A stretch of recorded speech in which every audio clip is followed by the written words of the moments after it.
Hello, and welcome back to the Ask the Color Expert podcast.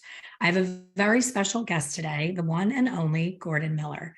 And I asked him to please give you some backstory on how he got to be such a force in the industry, because there is just too much for me to possibly fit in. And I want to do it justice for him to get a really great introduction of how we've been so blessed to have us fighting for us in the industry for decades. So, Gordon, thank you for being here today and welcome. Thanks, Elaine. Well, first off, we get to meet in person recently, so thank you so much for making that trip to an event that I was at for BeautyCast Network.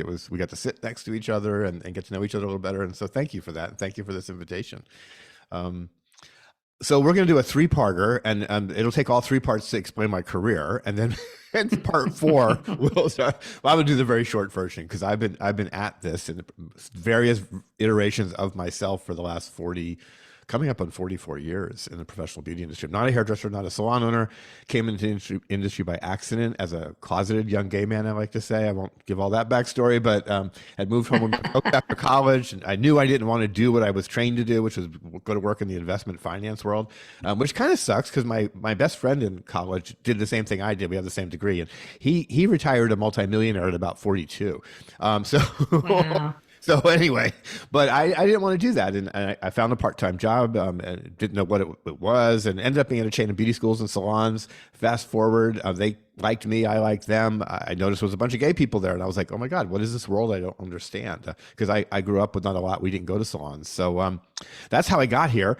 Years later, Pivot Point found me. About 7 years later, brought me to Chicago. They got me into the education space and publishing. But I also learned prior to Pivot Point how to run beauty schools. That was my thing that the owner decided I might be good at since I had a college degree. She thought I was very special. Not so, but I was the only one in the whole company of close to 200 people with a college degree. And that gave me this little weird advantage that was not deserved. Anyway, then Pivot Point, then Milady Publishing. Fast forward a little farther, and I am an executive director of the National Cosmetology Association, which is where I found social media. Facebook happened, and I was like, oh my God, everything's going to change in the beauty world. And it did. And other things happened. We won't take the time to talk about those much, but I ended up being publisher of American Salon, saw the magazine business collapsing around me, and just said, unless we do certain things, I don't want to do this anymore. And the company I worked for, which is a much larger parent company, wasn't up for those things. They didn't think the magazine world would collapse. Guess what? Beauty has almost no magazines left.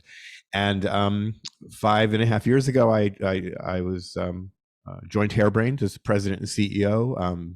Did everything I went to do, and I'm in my final chapter of my career now, next 3 to 5 years, and I have a bucket list of things I want to do. So today I'm back into the consultancy space. I'm working with brands to help them understand e-learning and building community. I'm launching a couple of events because I really want to make a mark in the event space because I think our events need to evolve, and I don't think they've evolved enough. That excites the heck out.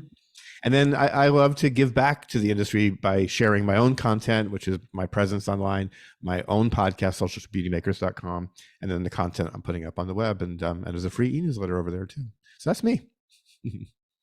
Well, I am not a fan of long car travel, especially as a passenger. If I'm driving, I'm a little better about it. As a passenger, I'm like 2 hours is my absolute limit. And I'm with you. This event came across my feed somebody tagged me in it on Facebook for a gathering in near Orlando, Florida, which is about 2 hours from me. And I looked at it and I was like, Orlando, if I never get to Orlando again, it'll be too soon. And I swiped it away. And then it popped back up again. And I was like, let me see who's going to be there. And as soon as I saw you were going to be there, honest to God, not to be like a little brown noser, but I was like, oh, hell yes. Like I am going. And the topic that you were slated to share was a big hell yes for me too, because you were going to be talking about AI and how it's going to affect the beauty industry. And lucky for me, I have 2 children that are pretty tech savvy.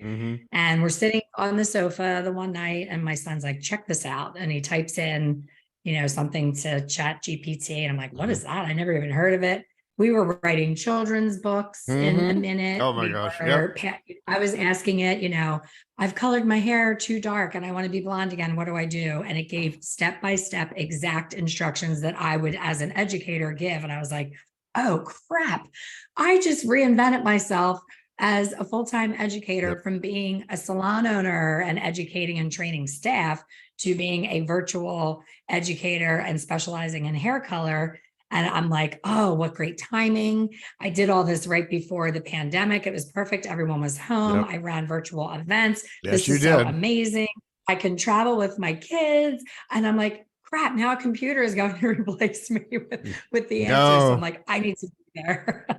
It's not is So the great thing. I mean, I keep calling it like a research assistant. You know, it's like a yes, supercharged Google. You know, where Google just finds us links, and this does a little bit more than that and creates content. But it takes that expert to really review the content. It'd be like old school, like you had a beauty school assistant. You know, so somebody who was kind of following you around or still in beauty school, they're assisting you doing different things, and you say, "Go do X." Well, you have to go check their work. Someone who doesn't know their work might go, "Oh, that looks great," but you, as the expert, oh, we have to refine this a little bit. Same thing. true, very true. And it's not always accurate because No. my son, there was a contest on Instagram and it was one of those, the first person to answer, like the radio thing, we were like, oh, so it was this big thing written out like, I am this, I am that, I am this, I'm that. And it said, what am I? And we copied and pasted it, put it in Chat GPT, and we said a poem, which we never would have said a poem. And my son wanted to say a brand. He was like, I would Hmm. say a brand. And then Chat GPT said a poem. The answer was a brand. Oh, how So it's interesting. interesting that it's not always right. And if we start to lean too heavily on it and replace thinking and coming from a place of experience Yep. and an inner knowing, we all have that gut instinct that we were born with that most times is right. And I already referred to a hell yes and a hell no. Hmm. And that hell no, every time I've not trusted the hell no, it's been a disaster. I think intuition will always trump technology for certain And, decisions. and I think some really good context is Google, because a lot of people are like comparing the two. So the other night I decided to cook some chicken. I got some chicken breasts, and I looked at the label and they were skinless bone-in chicken breasts, which was an error on my part. That was not what I wanted to do. So I Googled, okay, what do I do with this? Because I don't ever get it with the bone. I was like, what do I get? And like 5 recipes popped up, but only one of them had the bone in, and the one that was most interesting to me didn't. But when I clicked on it, I didn't even realize until I was like halfway through getting ready to actually cook it that Google gave me the wrong thing. And so again, Mm, technology, it's so imperfect. We rely on Google so heavily, but you really pay attention to what's going on Google, you can get a lot of bad information. So, and Google doesn't vet anything. I mean, Google will give you links to people who talk about things that may or may not be true. We know that. I think all of us very true. as citizens, no matter what side of politics you are, there's fake news, and we know that online world will give it to us. It's up to us to sort it out.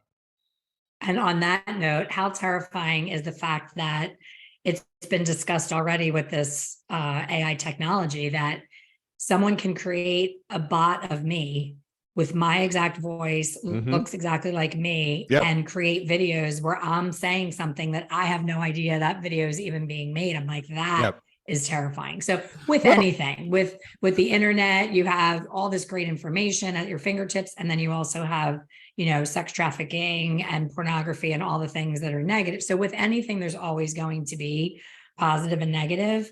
and and, But and I any fear, go ahead. No, I was just going to say, any example you can give, you can take 3 steps back and it's already happening before this technology happened. So all through the Oh, election, right, 100%. we saw these Yeah, videos that were being edited to change people's words, even though it was really them. They splice them together, they slow the speed down, and they do things, and people look at them and go, "Oh my God, that person said that," because they look so real. So it's just a different iteration of bad people doing bad stuff, and it's always been here since the beginning of time, and it will continue, and we just have to be on high alert.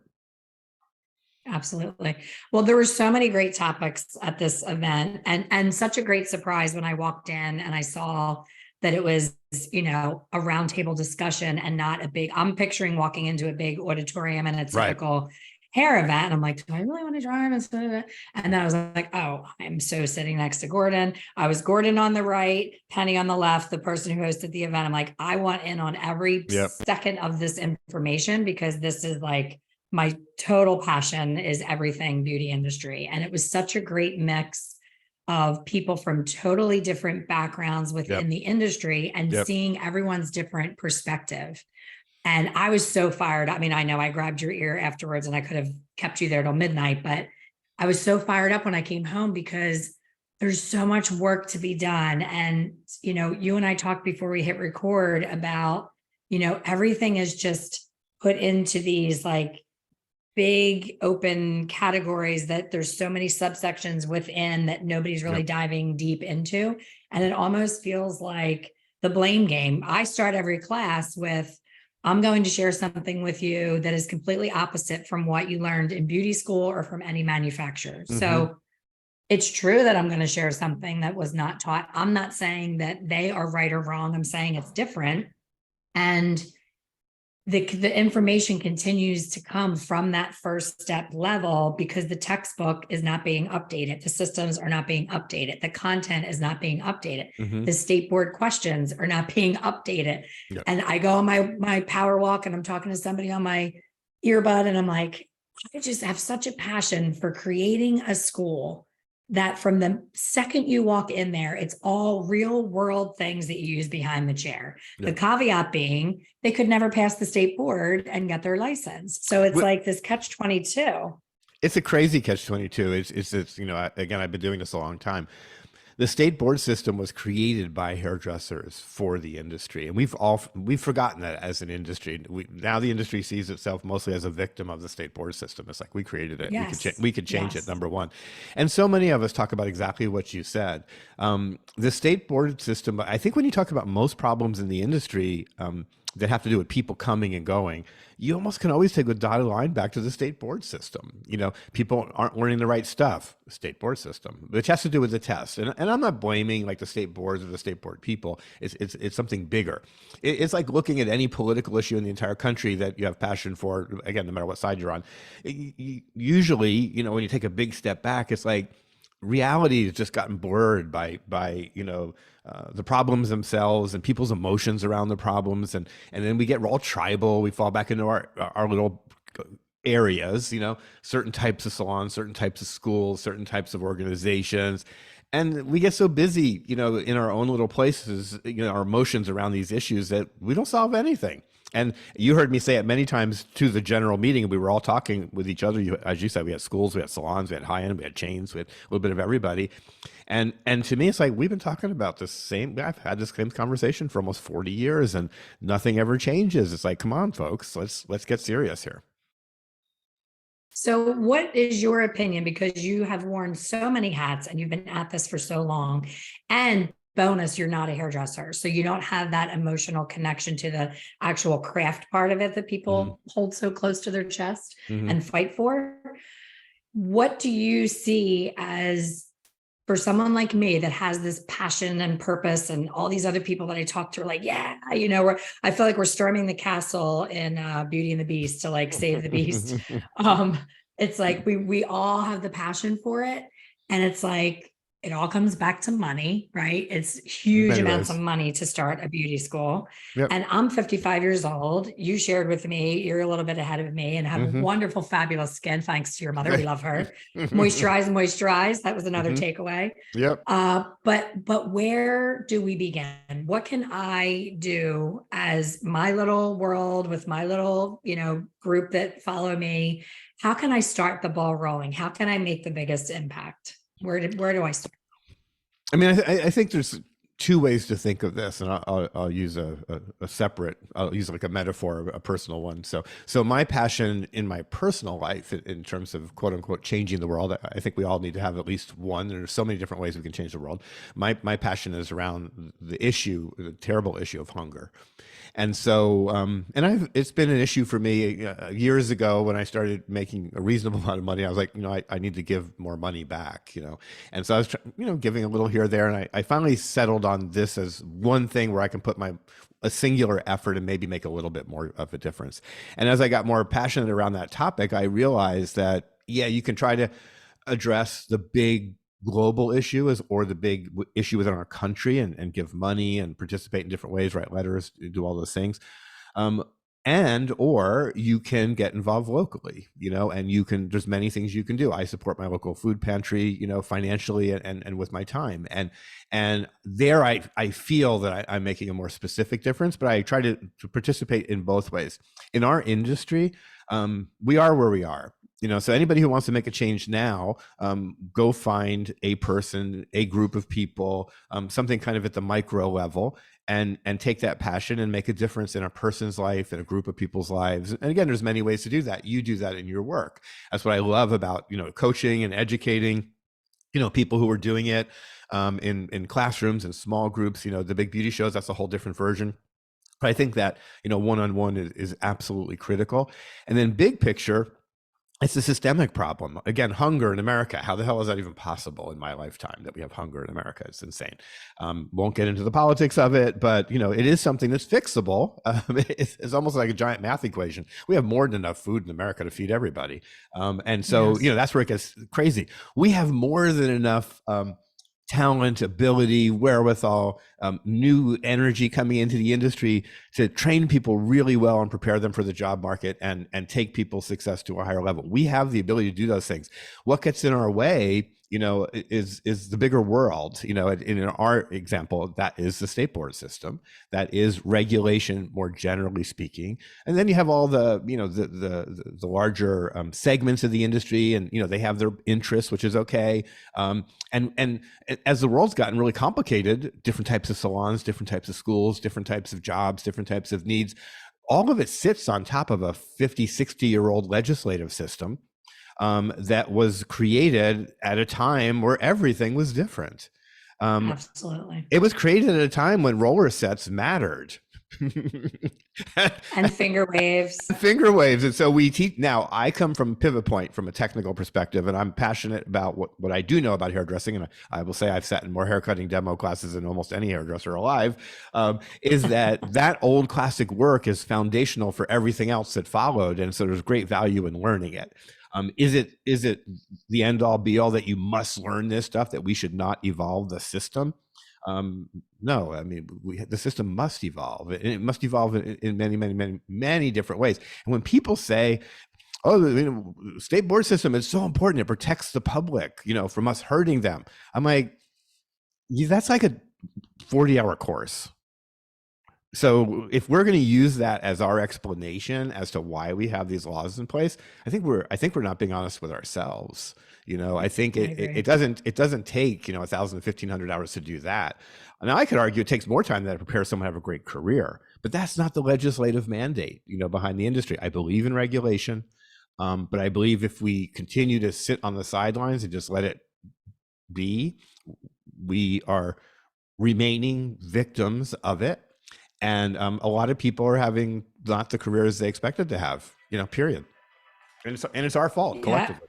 It's funny because, and this probably won't be a popular statement, but when I first heard about the deregulation, that there was no longer going to be licensing and testing, I was like, hell yeah, this is when I'll open a beauty school, because I want to teach people how to actually do hair, cut, color, all the things that they need in the salon. Yeah. Of course, to your point, you want to make sure you don't hurt anybody, but we would talk about that. But when I do my CEUs, I didn't need them in Pennsylvania. I need them in Florida. Every single year, it's a thing about AIDS and a list of 10 questions. It takes me 10 minutes to do it. And it's the same thing every 2. I'm like, how is this proving to the state that I am, proficient behind the chair? It's not. The history of the industry is so fascinating. So, CEUs, a big part of the first of all, CEUs exist. It's either 11 or 13 states. That's it. So that's important to recognize. Majority of states have never required continuing education hours to maintain your license. That's interesting. Like, why do some have it and some don't? Why? Yes. Then there's the economic side of it, because I can tell you, as someone who lived through it, a lot of those rules were put in place by associations and or companies who sell education.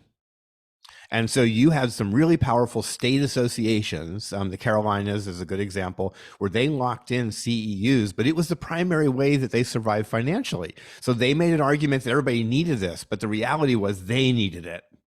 They needed it. And I would argue I can't find much in the CEU space that makes me happy that professionals are required to take it at this point in time. I also think, even our practical exams, are questionable at this point in time.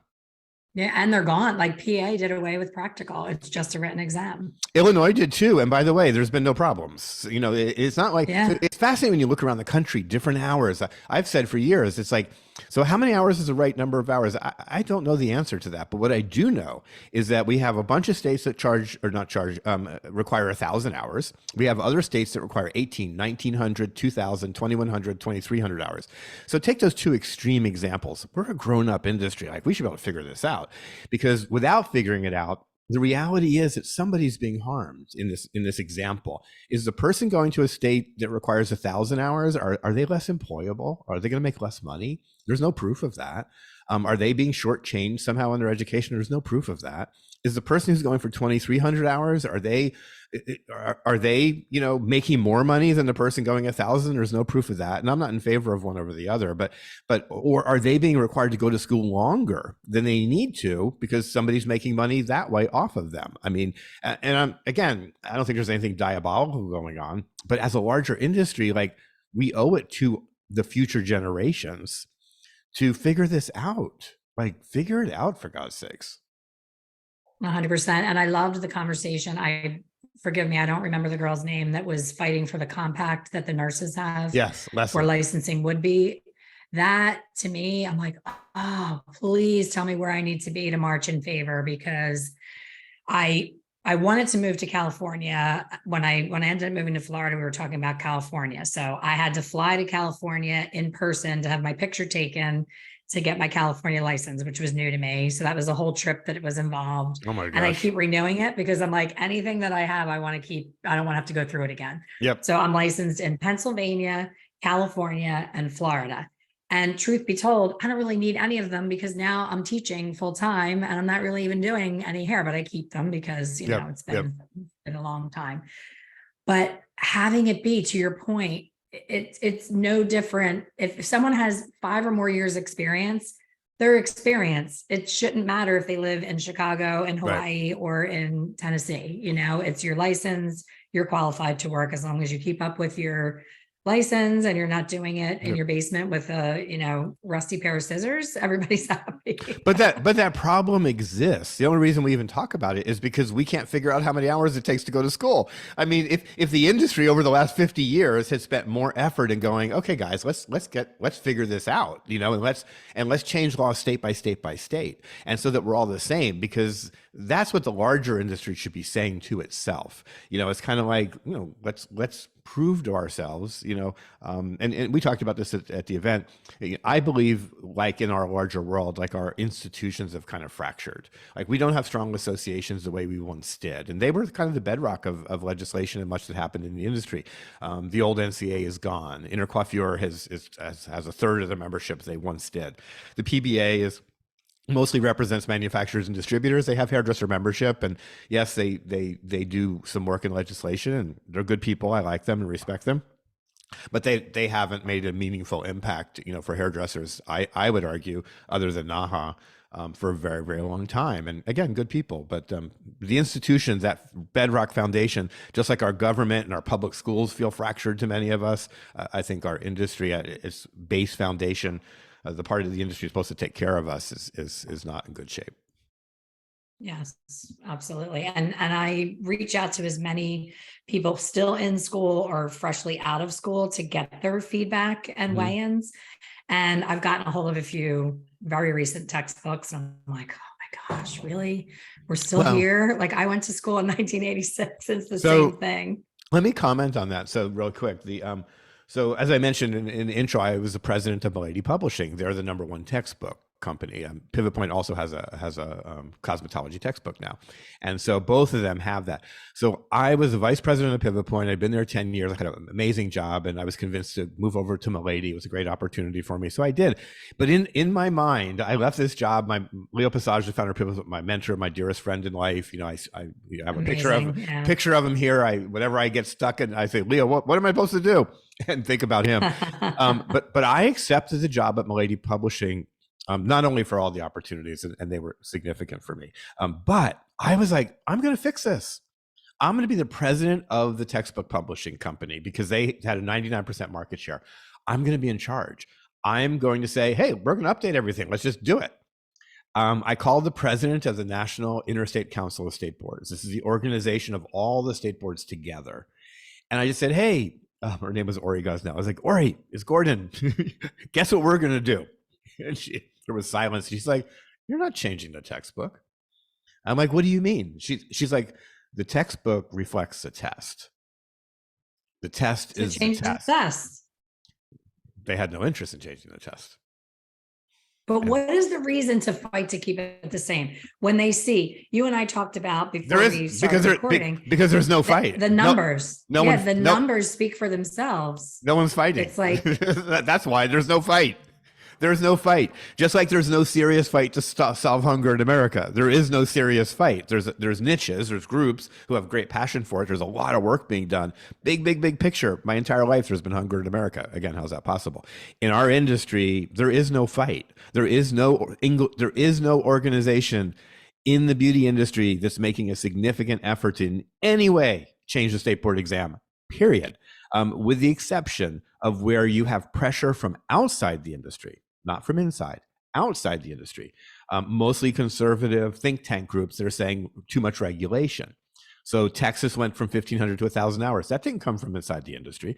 California went from 1,100 hours down to 1,000. That didn't come from inside the industry fundamentally. There were people who grabbed onto it. But change is not happening because of us. If anything, we're the opposite. Oh my God, somebody wants to deregulate us. Let's not change anything. And I've said for 20, 30 years, it's like, that's our opportunity to change. That's our opportunity to find a middle ground. We should want change. It's just, we got to figure out what kind of change. Yes, it's all very overwhelming. It is. And I do, when I went to a public speaking event with Bonnie Bonadeo, and they were talking about, how to tell your story and all the things. It was really a career changing event. Love Bonnie. And when I started my introduction with, I'm going to share with you things that you didn't get taught in beauty school. And it wasn't, oh, I hate beauty school, because I wouldn't be here if I didn't go to beauty school. Yep. But there were two instructors in the audience, and the one got her panties in a bunch immediately and was like, I didn't like how you bashed beauty school. And I said, I apologize. It's nothing personal. Thank you for teaching the future of our industry. However, it's broken. I know that you have a job to do, and I know you have a small amount of time to do it. And I know that that's always been the answer. Anytime I say, why are we not getting this in? When I went to beauty school in 1986, I had 2 weeks left in school, and we had not gotten to hair color yet. 2 weeks left out of all those hours of setting my doll head with pin curls, doing finger waves on my doll head, turning a styrofoam head into hair using licorice. Okay. Like, why did I have to do that? It did not teach me anything. So I'm like, how can this still continue to happen? Yes, I understand that the test is all about public safety and all of those things, but then let's change the freaking test. Like, if the state board's blaming the test, who do we have to talk to change the test? Well, and again, the state board, the state board's not blaming anybody. I think the industry is where the blame game happens, so it's salons blaming schools, the schools blaming salons, it's everybody pointing fingers in different directions. And then we kind of settle down and, it's the test. We can't do anything about it. It's kind of like, okay, it's the law. And again, I think I'm about as pro, some people think sometimes when I talk about this, like I'm anti-school, like I love schools. It's like spent 25 years of my career. I helped run two of the biggest publishing companies in the industry. I love schools. I love students. I love teachers. And they're victims of all of this, and what I try to say to salons is like, we created the laws. Salons created the laws. If you look at the history, there's total clarity around this. We can change the laws again. If salons are not being served by the way that people are being trained, and the way they're being trained is controlled by the law, then we have to change the law.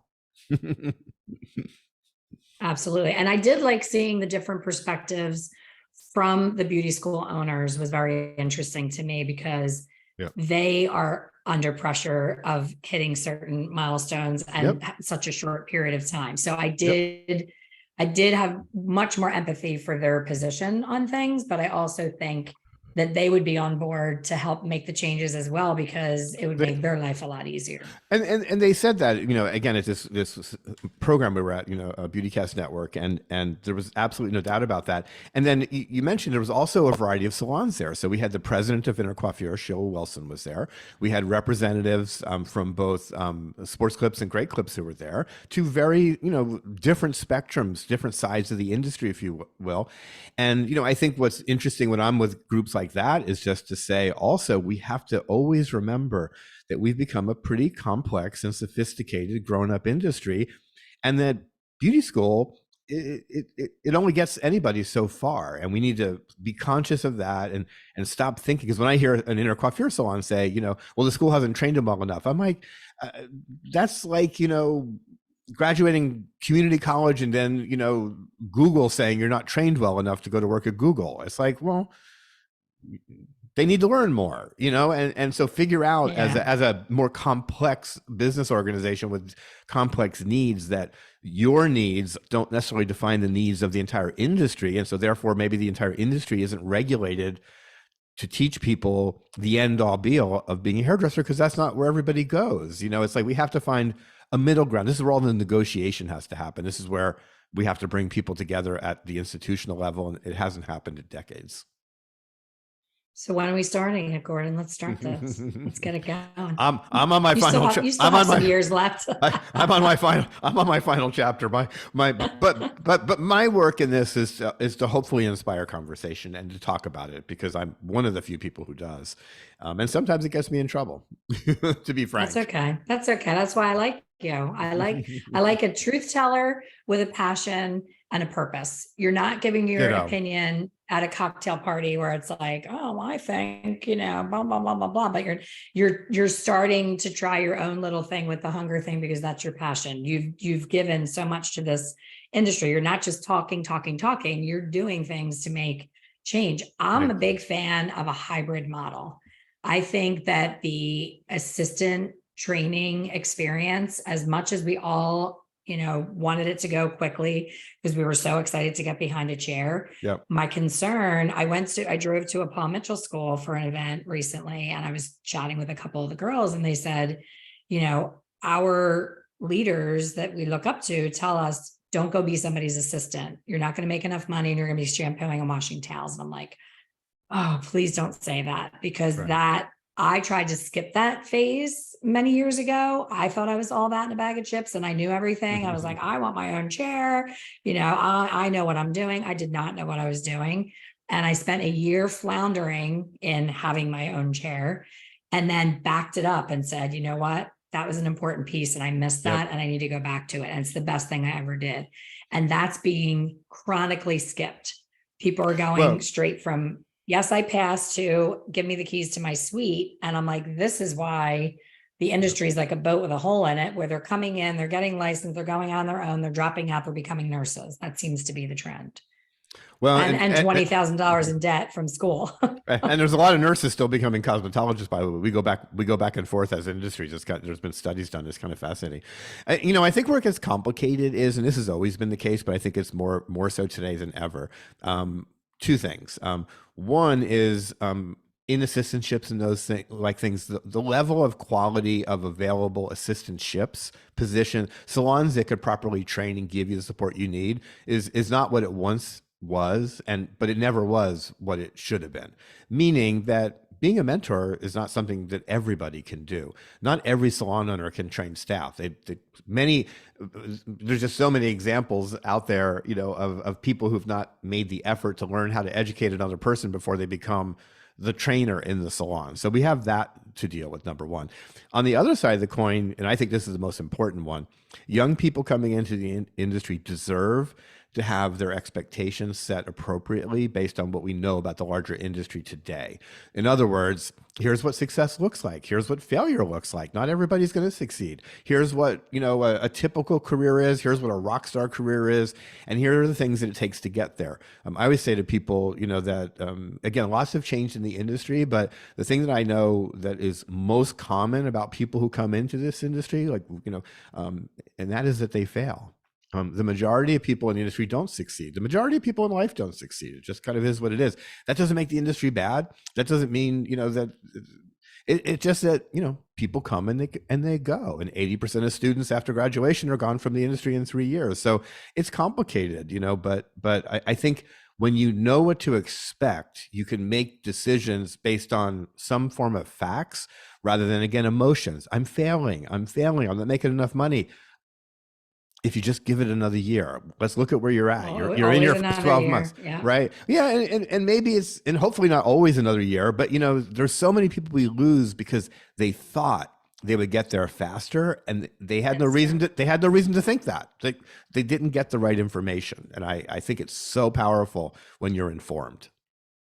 It's interesting that we made the correlation between cosmetology and nursing, because when I torture my daughter on the beach thinking of all these future plans, I say we need to mimic the nursing plan, like how they sit in a classroom and they get all the fundamental things on how to take the blood pressure, how to draw blood and give injections, and all this stuff that matters for the textbook.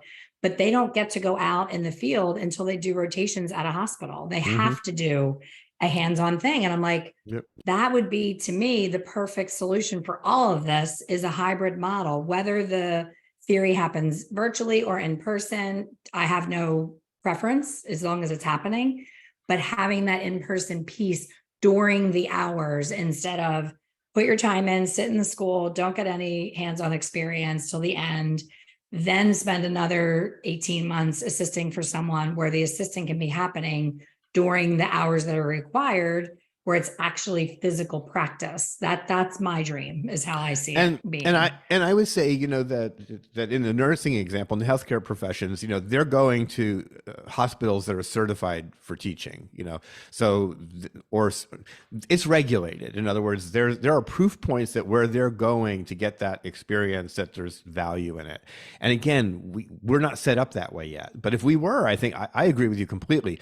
I don't believe there's enough salons that have the wherewithal to do that effectively, especially now that more than half of salons are rental. And by virtue of that, you have management not that really interested in the progression of the professional, because it's a different relationship. They're selling space. They're not selling a career.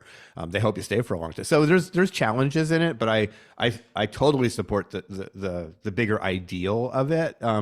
It makes so much sense. But again, as an industry, we've almost gone down a completely different path, and to get back to it, it'll be tricky.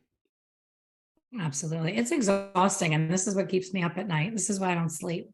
I wish I could turn it off. I wish I could get more in the mode that you're in, where you're like, hey, I've done everything. I'm on the, the slow ride out of here into, retirement, but there's just still so much that I have passion that I want to be part of. And I do, like and I do too. Into one spot.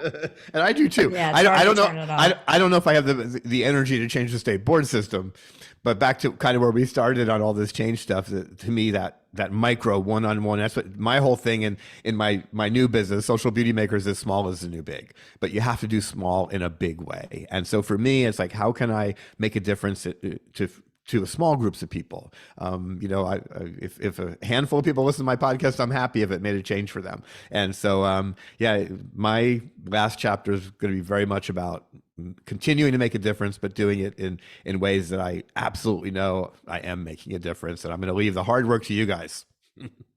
I love that. And that's the perfect way to wrap this episode up. I love the small is the new big, because everything has gotten so fractured. And when you are doing something like you're doing and I'm doing, where you have the passion, you're putting all the effort in, and sometimes comparing to other people's social media followings and what it looks like that they're doing really isn't the truth.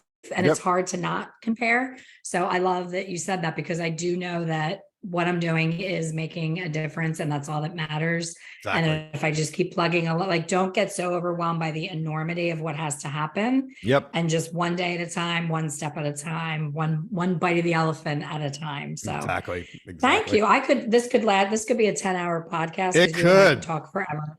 It could. I am so glad we got to meet in person. I'm so happy that I was part of that event. I'm so, I hope you'll reach out to me if they do it again, because that was I amazing. will. I'm so glad you came, and what a great opportunity. I was so excited and got to sit next to you for the whole thing. So thank you for choosing that seat, Elaine. And thank you for having me. Absolutely. Thank you so much. And thank to you, to all of you for listening. And we will see you on the next one. Gordon, tell people how to reach you if they want to jump in on the conversation. Yeah, best is Instagram. I'm very present there. My Instagram handle is GORDN as in Nancy, M as in Mary.